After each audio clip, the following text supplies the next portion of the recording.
Okay, good afternoon, and welcome, Yeshiva YouTube. We're doing Iyun with Benzion. We're analyzing Kesubos daf Nun Zayin, number 57. The Gemara, Nun Zayin and Aleph, has two different opinions. An opinion of Ravin and Rav Dimi about a machlokas, a possible machlokas, between Rav Shua ben Levi and Rav Yochanan. The Gemara concludes Rav Yochanan and Rav Shua ben Levi don't argue. Ravin and Rav Dimi have a machlokas about what the correct version of Rabbi Yeshua ben Levi and Rabbi Yochanan's agreement was.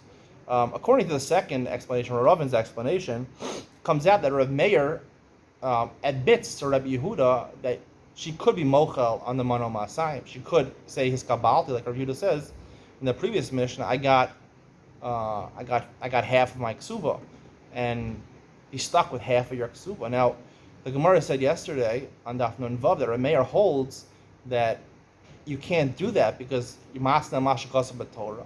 The Meir says you can't be masna mashakasa b'Torah. You can't be masna mashakasa b'Torah. The Torah rewards her 200 zuz for a psula, 100 for almana. You can't do that. And even if you'll say ksuba is derabbanan, which the Meir apparently holds, or seemingly holds, ksuba is derabbanan, or part of the ksuba is derabbanan. The rabbanan were a machmir over here because ksuba is shliach. It's very common. So therefore, the asu chizak b'divrei yosher mishal Torah. They strengthen the din Rabbanan more than the Torah. Here the Gemara calls it a gzeira of Rav Meir. So Rav Meir says you can't be masna mashkasa b'Torah. You can't do this. Even granted, maybe it's not the right, it's the Rabbanan, but how could you do this over here? According to Ravin says you could do this. Now, the whole discussion is only talking about.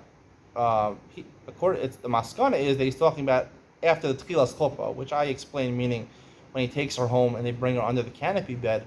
And they start engaging in foreplay. So that would be chuppah, that would be tchilas chuppah. At that point, there's an opinion. Rabban has an opinion that everyone agrees. Both Rav Yochanan and Rav Shua ben Levi agree in Shitas Rav Meir that she could be mochelas. So certainly, according to this opinion, before he brings her home, after the engagement, he could be mochelas. Now we learned that a ksuba already is guaranteed min ha'eris, and there's only machlokas when the tosefes is min ha'nesuin or min ha'eris, and we paskin that it's min ha'nesuin, or actually more appropriately, we paskin on Nun Vav and Aleph that as long as you have chuppah come under the canopy bed, that's royal abiyah, she's not a nida. Once that point hits, another tosefes ksuva kicks in. But how could Rav Meir hold to be mochel? Masna mashakasa b'Torah to no batel. The Raisa, the Rabbanan, he holds his batel. How could it be? Or how could Rav Meir agree?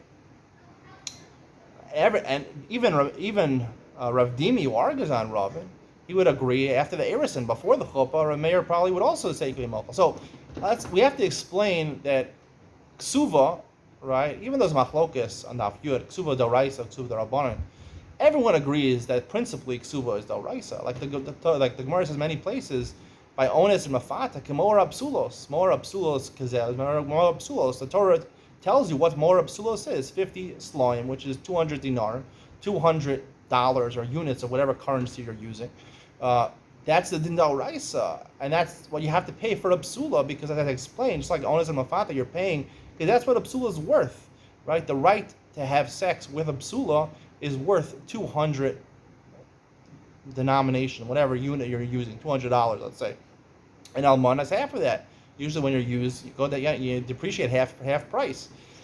So that's what they're worth, and that's on level d'oraisa. I mean, an erison, that's midoraisa. I believe everyone agrees that's midoraisa. However, that doesn't have the din of a milveh b'shtar. It has a din of milveh b'peh, because there's no obligation to write a ksuva, to write an actual shtar, a document, a written document, an erison. That's a price, because, like we say under the chuppah, you say asher lanu es harusos v'hita lanu es hanasuach de chuppah b'kedushin. Asher lanu es harusos is not Hashem, it's the chamim asher the harusos.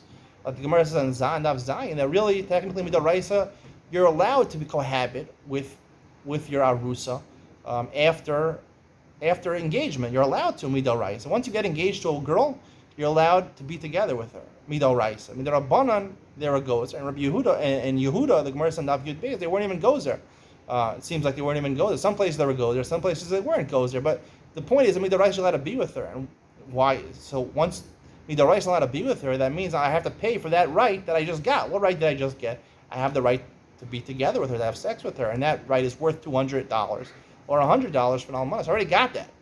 Right? What happens at nisuin, or more precisely at chuppah haroy labia, chuppah roy labia? There, at that point, that is where it becomes mutter to be together with her according to all opinions, and in all places, even midarabbanan. And that is the place where the ksuva comes in, where the chiyuv, it's a new chiyuv on a ksuva, it's a chiyuv of a ksuva to written a shtar, right? A milv al peh, right? When I lend money to somebody and I just aid them, right? That saw me lending money to somebody. That is not as powerful as when I write a loan document to somebody and two aid them sign that. Like the Gemara says that a milv al peh and milv b'shtar. The Gemara at the end of Baba Basra says that a milv b'shtar is for sure gova min mishubadim. You can collect from property that lien on it. If the person who you loan money to sold property after the loan, you can collect from that property. Milv al peh is not so pashut as shibuda d'oraisa, shibuda d'rabbanan. It's not as pashut. It's much stronger when it's actually a written form. Everyone knows that. You should testify to bring proof when you're bringing a written document in that she owes you. So that concept of writing it down, which goes into effect, that is a machlokas, d'oraisa d'rabbanan at that point. Rav Meir says, and that's what Rav Meir says. He says you can't have bia, or more precise, you can't have chuppah haroy bia, like the Gemara says, because the Gemara says Tosefes Suva kicks in. Tosefes is written in the shtar, right? It's added on to the Mano Masayim.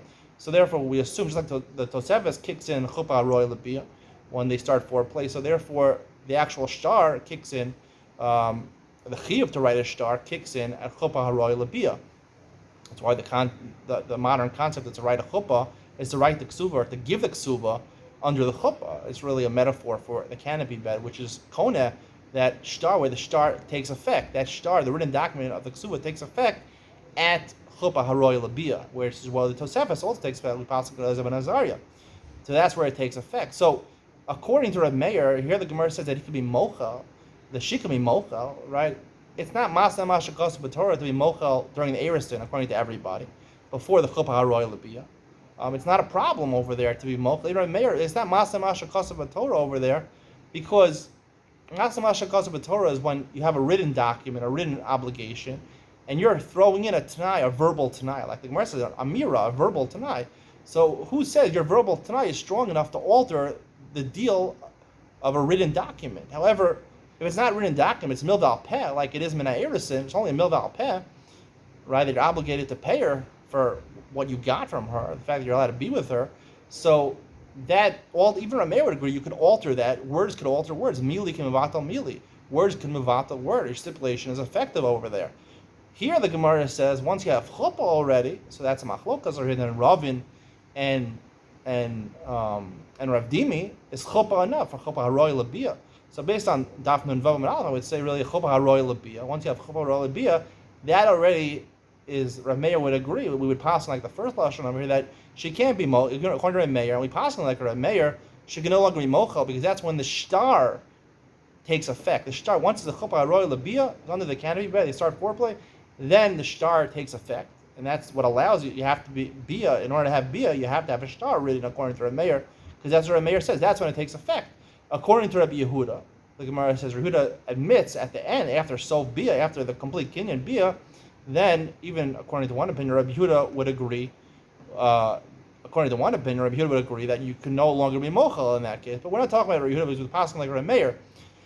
So Rabbi Meir, so that's what. So the machlokas between ksuva d'oraisa and ksuva d'rabbanan, which we've said famously on Daf Yud, Shem Galil holds d'oraisa. It's not clear what the halacha is d'oraisa d'rabbanan. That is a machlokas about the shtar ksuva. The shtar ksuva, is that shtar effective on a Torah level, or it's only effective on a d'rabbanan level? Meaning, does the shtar take over the milv al peh? Milv al peh is d'oraisa. Does it become a milv b'shtar d'oraisa, or does it remain a milv al peh d'oraisa and a milv b'shtar d'rabbanan? And then we'll come later in the Masechta where they made another takana that a person, you have to write in your ksuba that all of your land is legally eligible to be collected in the ksuba. You have to mishabed all your karakos in order that a woman shouldn't be easily divorced.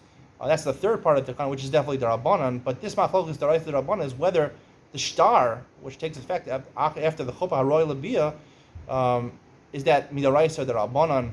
We'll talk more about that going forward. Hope you enjoyed today's share. It's very fundamental, very important. See you in the next one.